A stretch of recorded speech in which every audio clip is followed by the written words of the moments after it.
Deputy high commissioner గారెన్ విత్ Owen మేడారంలోని సమ్మక్క సారలమ్మ గద్దెలను సందర్శించారు. అదరగొట్టే కారం రంగు రుచి ఆచి కారం పొడి. సాంప్రదాయ చేనేత దుస్తులు ధరించి మేడారంకు వచ్చిన గారెన్ విత్ ఓవెన్ తులాభారంలో పాల్గొన్నారు. నిలువెత్తు బంగారాన్ని వనదేవతలకు సమర్పించారు. అమ్మవారి గద్దె వద్ద ప్రత్యేక పూజలు నిర్వహించారు.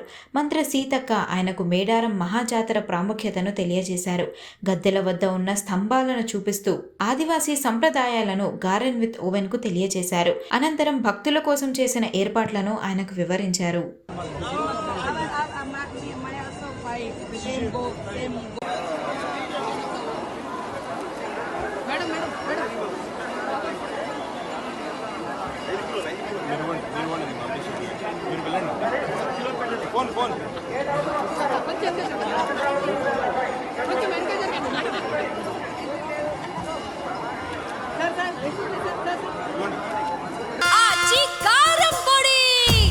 అదరగొట్టే కారం రంగు రుచి ఆచి కారం పొడి.